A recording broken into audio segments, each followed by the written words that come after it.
Bismillahirrahmanirrahim. Assalamualaikum warahmatullahi wabarakatuh. Come back my video.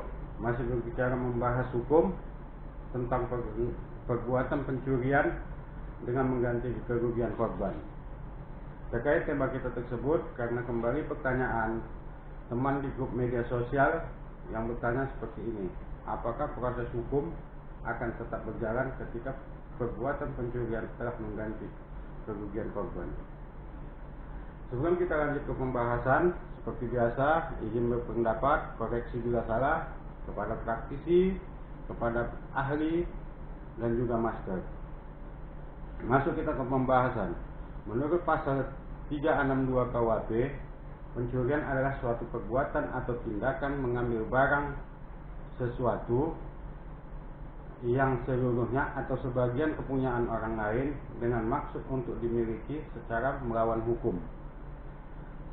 Pencurian merupakan delik aduan.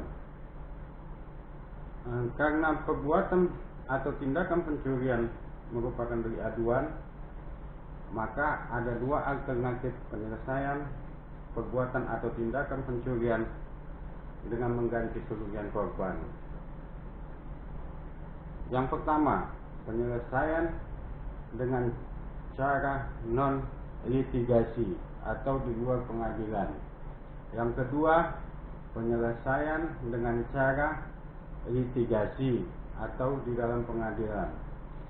Oke, kita masuk ke dalam contoh penyelesaian non-litigasi dalam masalah pencurian dengan mengganti kerugian korban. Misal, si A pelaku pencurian, si B korban pencurian, C dan D saksi pencurian, E tokoh masyarakat. A mencuri HP si B dan ada saksi yang melihat si C dan si D. Lalu si B mendatangi rumah si A untuk meminta kembali HP si B yang dicuri si A. Karena ada saksi yang melihat, si A tidak dapat bisa mengelak dan HP tersebut sudah dijual si A kepada seseorang. Namun pada saat itu juga si A mengganti kerugian si B dengan membuat pernyataan di antara kedua belah pihak, antara si A dan si B, yang ditandatangani di atas lembar kertas putih bermaterai secara bersama dan diketahui tokoh masyarakat. Kemudian pernyataan tersebut dengan memandang aspek-aspek antropologi dan sosiologi masyarakat setempat, maka perbuatan pencurian dengan mengganti kerugian tersebut berakhir di atas surat pernyataan kedua belah pihak. Masuk kita ke contoh penyelesaian litigasi atau di dalam pengadilan dalam kasus pencurian dengan mengganti kerugian korban.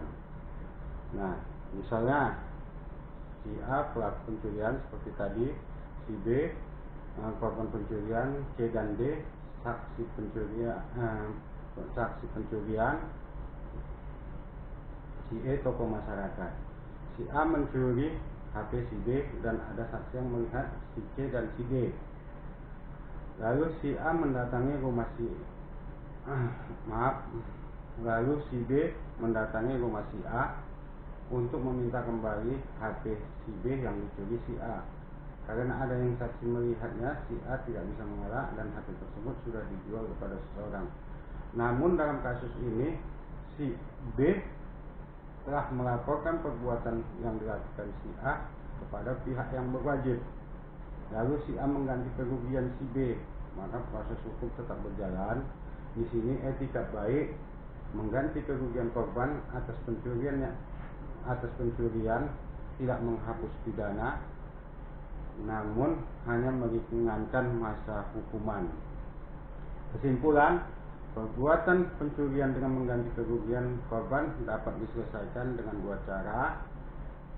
Yang pertama, penyelesaian non litigasi atau di luar pengadilan.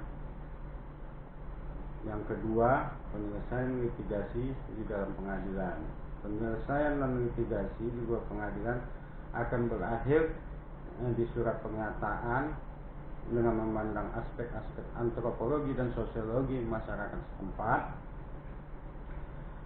Nah, penyelesaian litigasi di dalam pengadilan dengan mengganti kerugian korban, atau dengan kata lain, etika baik mengganti kerugian korban tidak menghapus pidana, namun meringankan hukuman.